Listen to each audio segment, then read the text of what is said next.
Jaga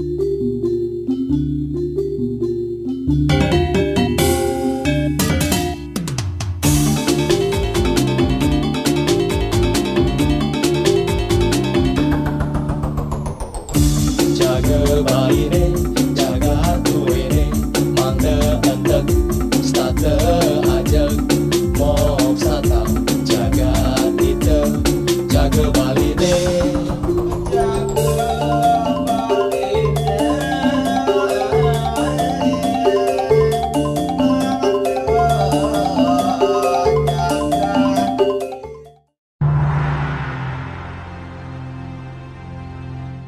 Dewasa ini banyak terdapat lembaga perekonomian yang bergerak di berbagai sektor kehidupan, namun sangat sedikit lembaga perekonomian yang mampu bergerak dengan asas kebersamaan dan kekeluargaan.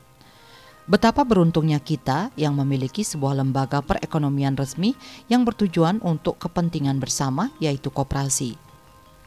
Koperasi merupakan organisasi ekonomi yang fungsi utamanya untuk meningkatkan kesejahteraan anggota dan masyarakat. Untuk mensejahterakan anggota, koperasi menyelenggarakan berbagai usaha serta layanan sesuai kebutuhan anggota. Dengan menyatukan kepentingan di bawah koperasi, efisiensi kolektif dapat dilakukan, posisi tawar terhadap pasar dapat ditingkatkan, serta konsolidasi sumber daya untuk berbagai usaha dapat diselenggarakan. Namun demikian, dalam perkembangannya, banyak koperasi yang tidak berkembang, justru malah sebaliknya bangkrut, dan dana yang dikelola sulit dipertanggungjawabkan hingga masuk ke ranah hukum.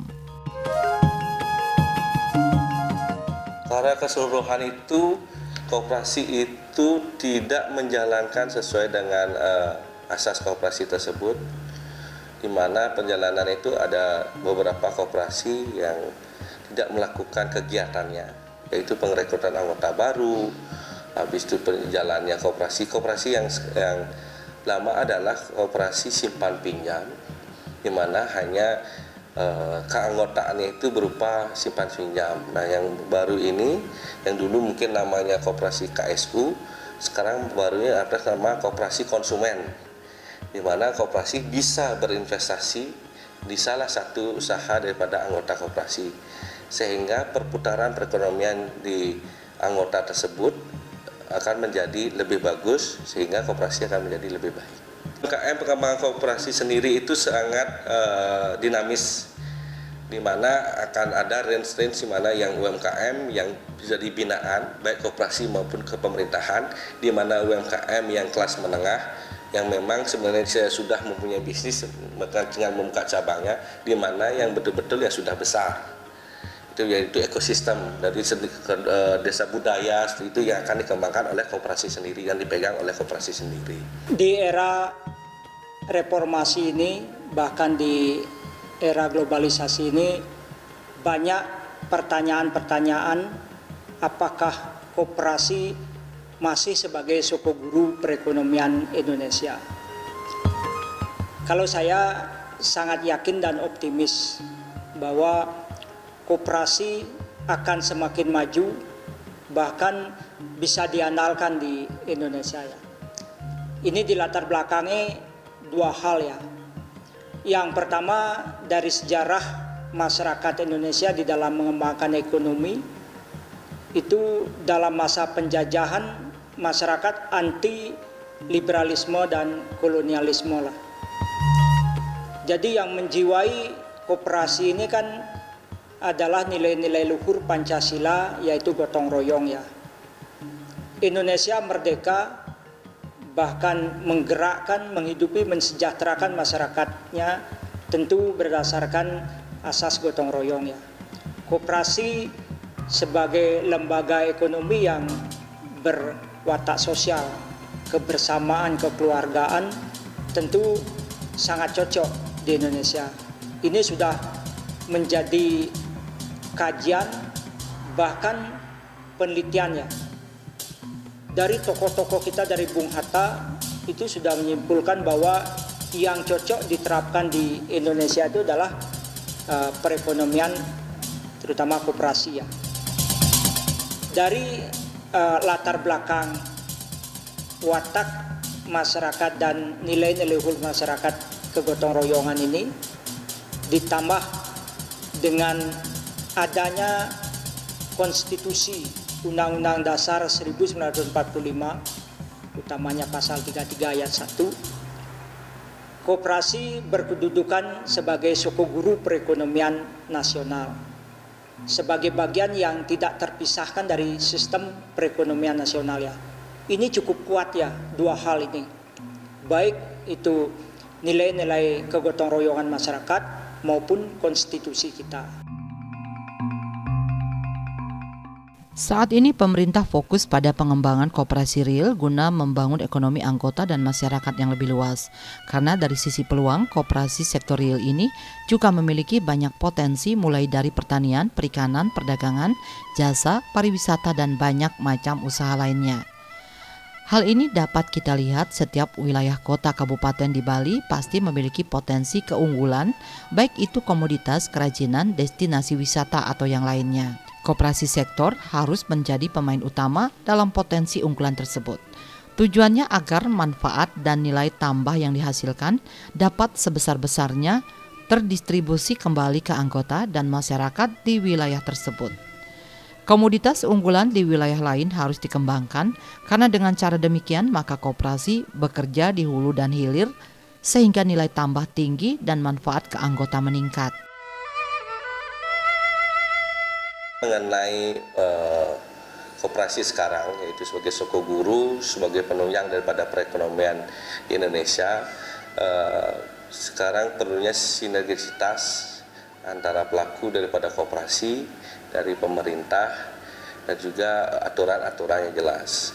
Sehingga sekarang sudah mulai dibentuk suatu aturan yang baru, yang dimana sudah mulai akan diterrealisasikan adanya koperasi yang open loop dan juga operasi closed loop, di mana open loop itu akan dimonitoring karena dia sudah bisa di luar anggotanya sendiri, itu akan dimonitoring oleh badan otoritas yaitu OJK. Kalau closed loop itu akan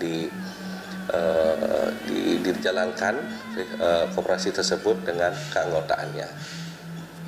Karena menurut saya bahwa di setiap desa, di setiap kabupaten maupun kota memiliki suatu ciri khas UMKM. Jadi koperasi itu sangat menunjang untuk mengangkat UMKM tersebut dari binaan dari koperasi tersebut dan disinergisitaskan dengan pemerintah, sehingga UMKM yang di daerah itu akan muncul dan dibuatkanlah suatu organisasi-organisasi, yaitu organisasi ekosistem daripada UMKM tersebut, dan koperasi menjaga tersebut dan mendanai dari tersebut.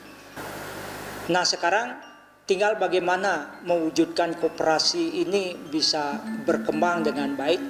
Tentu ada peran pemerintah, peran koperasi, dan peran masyarakat.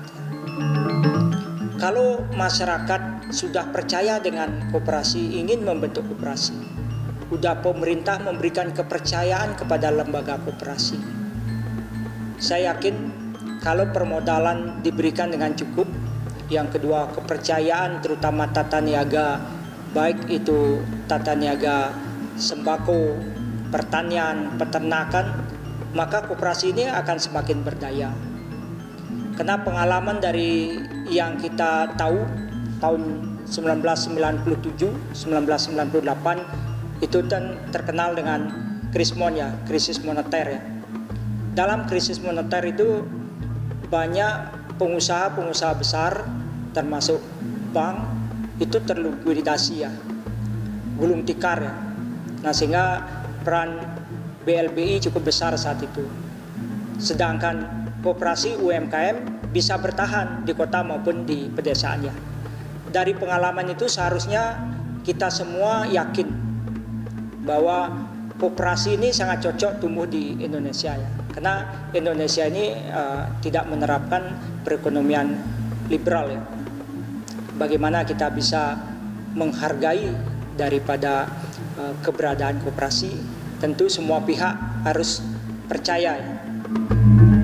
Nah kalau masyarakat sudah percaya dengan gotong royongnya, pemerintah memberikan kepercayaan seperti tadi lewat konstitusi dan lain sebagainya, maka koperasi harus selalu membenahi diri sesuai dengan perkembangan zaman ya di era digitalisasi ini.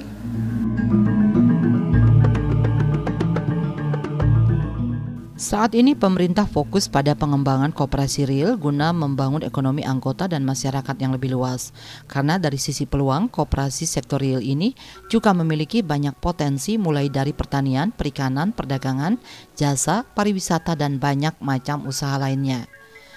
Hal ini dapat kita lihat setiap wilayah kota kabupaten di Bali pasti memiliki potensi keunggulan, baik itu komoditas, kerajinan, destinasi wisata, atau yang lainnya. Koperasi sektor harus menjadi pemain utama dalam potensi unggulan tersebut. Tujuannya agar manfaat dan nilai tambah yang dihasilkan dapat sebesar-besarnya terdistribusi kembali ke anggota dan masyarakat di wilayah tersebut. Komoditas unggulan di wilayah lain harus dikembangkan karena dengan cara demikian maka koperasi bekerja di hulu dan hilir sehingga nilai tambah tinggi dan manfaat ke anggota meningkat. Salah satu potensi lain yang sekarang terbuka bagi koperasi adalah usaha di sektor jasa keuangan. Usaha ini terbuka karena adanya Undang-Undang Pengembangan dan Penguatan Sektor Keuangan PPSK nomor 4 tahun 2023. Di mana undang-undang tersebut mengatur bahwa koperasi dapat menjalankan usaha seperti perbaikan perasuransian, program pensiun, pasar modal, lembaga pembiayaan, dan kegiatan lainnya yang ditetapkan peraturan perundang-undangan sebagai kegiatan di sektor jasa keuangan. Perizinan, pengaturan, dan pengawasan koperasi di sektor jasa keuangan tersebut sepenuhnya dilakukan oleh Otoritas Jasa Keuangan OJK. Tentunya hal tersebut dapat menjadi ruang bermain baru bagi koperasi dengan catatan patuh terhadap ketentuan perundang-undangan.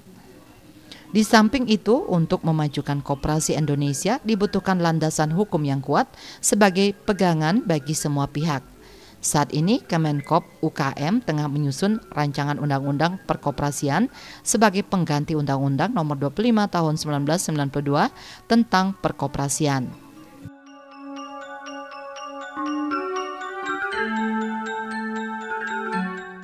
Kalau menurut saya dengan adanya regulasi baru yaitu yang namanya open loop, di mana koperasi bukan hanya kepada anggota, bukan saja tapi kepada masyarakat umum di luar anggota, itu akan memungkinkan koperasi bisa lebih berkembang. Akan tetapi koperasi akan dijaga oleh regulasi yaitu otoritas, sehingga koperasi tersebut akan mampu bersaing di pasarnya sesuai dengan seperti bank perkreditan rakyat ataupun bank swasta lainnya. Karena dengan adanya koperasi konsumen ini, jadi anggota-anggota koperasi, baik itu dia di closed loop koperasi, open loop koperasi, itu akan bisa mensupport daripada bisnis daripada teman-teman anggota, dan itu akan menjadi hasil sisa usaha koperasi itu akan dibagikan pada akhir tahun seperti biasanya. Ya memang kalau koperasi terutama lembaga keuangan finansial mikro ya itu mengikuti daripada aturan OJK. Dengan adanya persoalan-persoalan secara nasional koperasi banyak bermasalah. Ini sebenarnya kan koperasi itu awalnya mungkin didirikan dengan modal besar ya oleh beberapa orang saja ya. Tetapi kalau koperasi itu adalah keanggotaannya, permodalannya, dan perputarannya itu untuk anggota, saya kira tidak perlu mengikuti aturan OJK lembaga keuangan ya. Karena ini adalah hanya untuk anggota. Tetapi kalau koperasi kayak perbankan, dia memiliki modal kuat, yaitu memang ada beberapa dikategorikan kayak BPR. Itu mungkin saja ya. Tetapi marwah dan tujuan daripada koperasi kan tidak seperti itu ya. Tetapi bagaimana dia berada untuk kepentingan anggota ya.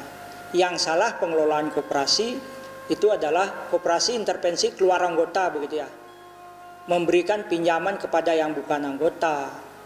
Udah itu hadirnya modal besar di sana. Yang kedua juga pengembangannya usaha besar ini. Ini kan akhirnya melenceng dari tujuan koperasi ya.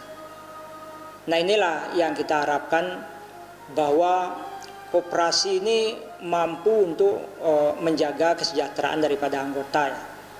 Apalagi Indonesia ini kan sebagai negara yang iklim tropis ya, masyarakatnya adalah petani. Udah itu segala sesuatunya bisa ditangani, bahkan kita bisa bersuasembada seharusnya. Tetapi apa yang terjadi? Semua masyarakat ini membutuhkan pangan, termasuk juga sembako dan lain sebagainya, apakah itu beras, bawang, kedelai, udah itu lain-lainnya, itu semuanya import ya. Padahal seharusnya kita bisa bersuasembada ya. Nah, kalau kegiatan ini mampu ditangani oleh koperasi terhadap tata niaga, sembako dan lain sebagainya, kebutuhan bahan pokok. Yang kedua, bagaimana mengolah pasca panen serta mengendalikan harga-harga, maka koperasi ini bisa berkembang dengan baik.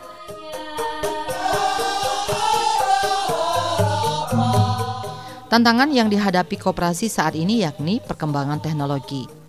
Karena seperti diketahui, saat ini sumber daya manusia SDM pengelola koperasi sebagian besar adalah sudah berusia lanjut.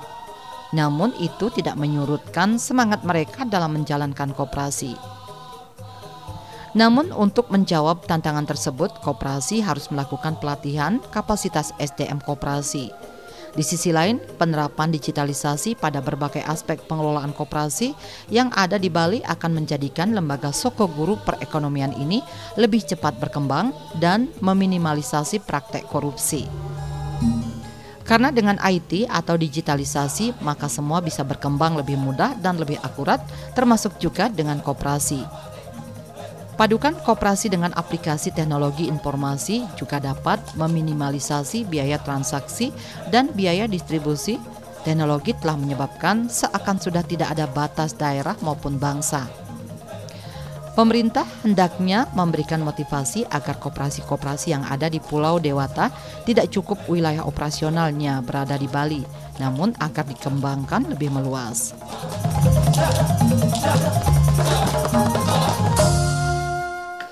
SDM-nya koperasi sendiri mungkin sinergitas dari pemerintah terhadap koperasi akan selalu ada, di mana sampai saat ini detik ini sudah mulai dilakukan pelatihan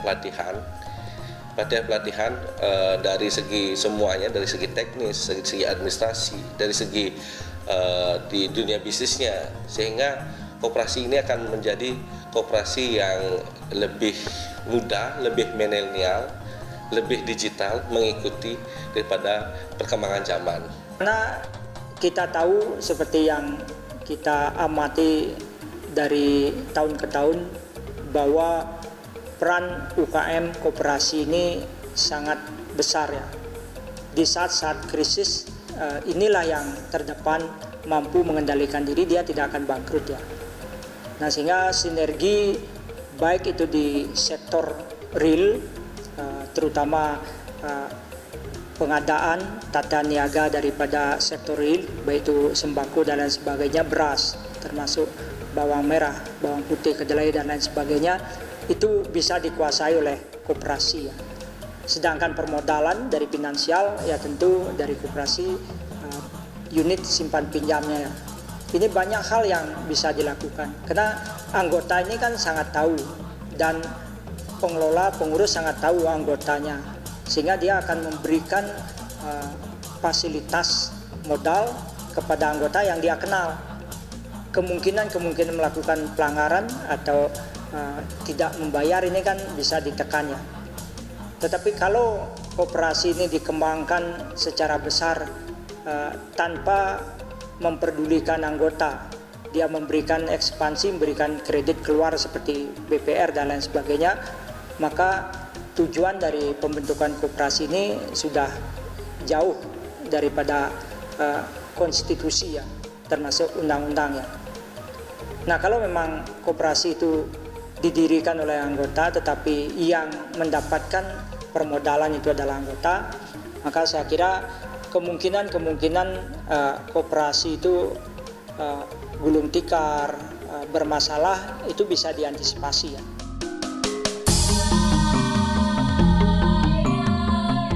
Ada beberapa hal yang menyebabkan koperasi bisa jatuh, yakni faktor internal dan eksternal. Faktor internal diantaranya ketika ada oknum pengurus yang nakal, sedangkan faktor eksternal ketika ada nasabah yang memang sedari awal berniat ingin merugikan koperasi. Hal tersebut tentunya dapat diminimalisasi dengan digitalisasi, serta adanya sinergi antar koperasi dan ada sistem untuk mengecek profil calon peminjam kredit di koperasi. Jangan sampai ketika menunggak kredit di satu koperasi, kemudian berusaha mengulangi perilaku yang sama di koperasi yang lain. Sanksi yang tegas dalam setiap pelanggaran baik yang dilakukan oleh oknum maupun yang dilakukan oleh manajemen koperasi sangatlah penting dalam mengembangkan dan membesarkan koperasi ke depannya. Saya sangat setuju sekali, itu kembali daripada aturan daripada pemerintah untuk dalam pengawasannya, sehingga dibuatkan sistem yang dimana koperasi-koperasi yang sudah tanda kutip yang sudah melanggar daripada aturan koperasi segala macam akan dimasukkan. Apalagi sekarang sudah dunia digital, mungkin dibuatkan sistem seperti dari perbankan sendiri, jadi tahu bahwa kredibilitas daripada pengurus daripada koperasi tersebut atau koperasi tersebut memang betul-betul dijalankan oleh anggota koperasi, bukan hanya dari kalangan tertentu atau pribadi. Iya, kalau koperasi bersinergi itu sudah harus ya, karena di saat keuangan koperasi itu cukup, maka itu harus disinergikan dengan lembaga-lembaga keuangan yang memang ada kerjasama dengan koperasi ya. Yang kedua termasuk juga keanggotaan yang memerlukan modal, itu tentu juga kalau permodalan koperasi kurang, maka ini harus disinergikan dengan lembaga keuangan lainnya ya. Termasuk juga dalam memasarkan daripada produk-produk sektor real daripada anggota koperasi ya, baik itu di pertanian dan lain sebagainya. Inilah pentingnya semangat kita bahwa kita harus mandiri ya, berdikari secara ekonomi. Kan prinsipnya adalah seperti koperasi lah yang bisa mewadahi daripada apa yang menjadi tujuan daripada masyarakat dan anggota daripada koperasi ya. Kedepan yang tidak kalah penting diperhatikan yakni bagaimana generasi muda atau kaum milenial dalam hal ini perlu dilibatkan atau diberi motivasi untuk ikut serta mengembangkan koperasi itu sendiri. Kaum milenial yang melek akan perkembangan teknologi setidaknya akan dapat menjadikan koperasi lebih modern baik di dalam manajemen maupun produk yang ditawarkan. Terlebih di era globalisasi ini, para pemilik usaha dituntut untuk terus berinovasi dalam mengemas ataupun memasarkan jenis produk ataupun usaha yang dibangunnya sehingga mampu bersaing dengan yang lainnya. Selain menumbuhkan koperasi milenial, perlu dilakukan penguatan kualitas kelembagaan dan SDM koperasi dengan memberikan diklat maupun bimbingan teknis untuk pengurus koperasi. Karena koperasi modern memiliki ciri menjalankan usahanya dengan cara-cara baru berbasis teknologi informasi termasuk dalam tata kelola manajemen koperasi. Untuk kedepannya kita gimana mengemas koperasi ini menjadi koperasi yang muda, yang energik dan koperasi kekinian. Yang dimana dulu sempat mungkin yang namanya Bank Perkreditan Rakyat hanya di sebelah pandang sebelah mata. Tapi sekarang Bank Perkreditan Rakyat sudah digitalisasi, sudah berkembang dan sudah umum di masyarakat. Begitu juga koperasi sudah mulai ini berkembang, koperasi pemudaan, di mana juga koperasi itu menunjang daripada teman-teman daripada keanggotaan untuk bisa berbisnis di sana, sehingga terjadilah ekosistem yang dimana akan menjadi suatu yang kuat dalam koperasi dan keanggotaannya tersebut. Itu kembali ke bawah kepada koperasi tersebut, bagaimana dari setiap anggotanya di sana kan sudah ada RAT juga, di sana ada persetujuan daripada seluruh keanggotaan segala macamnya, bagaimana koperasi itu menjalankan setiap tahunnya apa program kerjanya, sehingga anggota-anggota dari koperasi tersebut benar-benar juga ikut mengawasi, merasa memiliki. Itu yang menjadi poin penting yang di sini, bahwa yang dijalankan koperasi kekinian milenial itu adalah semua terlibat dalam koperasi tersebut. Bukan seperti dulu yang dimana hanya seorang pengurus saja yang menjalankan koperasi tersebut dan memakai pangsa pasar yang bukan sesuai dengan daripada program kerjanya yang sudah disetujui dalam rapat anggota tahunan.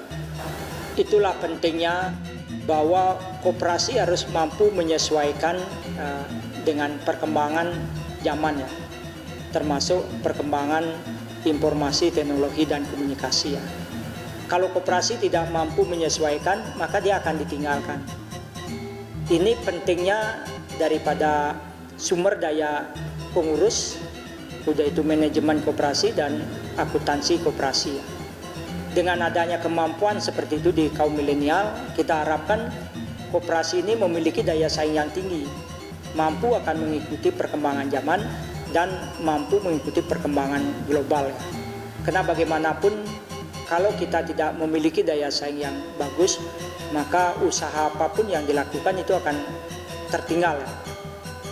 Kita mengharapkan kaum milenial ini menyadari bahwa usaha-usaha kita ini yang penting dikembangkan adalah lewat lembaga-lembaga keuangan resmi seperti yang memang dilindungi oleh konstitusi seperti koperasi ya. Koperasi ini semangatnya sudah bagus, tinggal bagaimana kita mampu mengembangkan dan memberikan contoh yang baik. Kaum milenial ini ke depan akan mampu dia melakukan kegiatan-kegiatan manajemen terhadap koperasi, sehingga koperasi secara umum di Indonesia akan maju. Karena kalau koperasi mampu sudah mensejahterakan anggotanya, karena prinsip koperasi ini kan dari anggota oleh anggota untuk anggota ya. Kalau anggota koperasi sudah sejahtera, sudah itu masyarakat otomatis sejahtera ya. Kalau masyarakat sejahtera, maka negara menjadi sejahtera juga, maju ya. Inilah prinsip-prinsip yang harus kita hargai dan kita hormati, sehingga koperasi ini dapat tumbuh kembang dengan baik ya. Sebagai sokoguru pembangunan masyarakat Bali, tentunya koperasi diharapkan dapat menggandeng para UMKM di Bali yang saat ini tidak semuanya bangkit dan berkembang. Karena bagaimanapun bangkitnya UMKM Bali akan mempengaruhi daripada pertumbuhan ekonomi masyarakat Bali itu sendiri.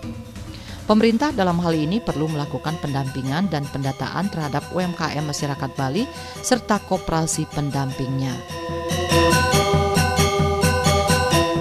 Keberhasilan daripada sebuah koperasi yaitu bagaimana kita membuat ekosistem yang baik dari koperasi tersebut, di mana kita melibatkan seluruh anggota, di mana kita melibatkan ekosistem UMKM, dan kita harus komitmen terhadap apa daripada rencana anggaran kerja yang kita sudah kesepakati di dalam keanggotaan, dan juga kita harus selalu berkoordinasi dengan pemerintah sehingga apa dari program pemerintah, apa yang dari program koperasi itu berjalan dengan sesuai dengan apa yang alurnya dengan terbaik. Pariwisata sangat inline terhadap yang lain. Adanya food and beverage, adanya juga daripada UMKM merchandise segala macam. Itu koperasi diambil bagian dalam usaha UMKM-nya. Sehingga 78% dari sektor real di Bali pariwisata itu, yang mana ada beberapa inline terhadap UMKM kecil itu, sebenarnya ekosistemnya dari UMKM kecil itu diperankan oleh koperasi dengan dibentuknya suatu bina-binaan daripada UMKM tersebut.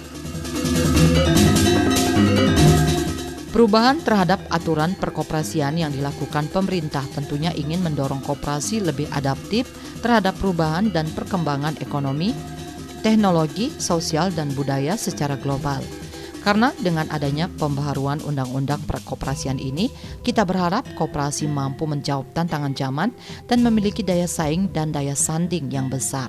Namun permasalahan dan tantangan yang dihadapi dalam dunia perkoperasian akan semakin besar dan rumit seiring dengan perubahan zaman yang sangat dinamis, Hal ini hanya akan dapat diatasi dengan soliditas dan solidaritas gerakan koperasi tetap bersatu dan membuat dirinya menjadi kuat, efisien, dan produktif serta benar-benar berakar pada masyarakat.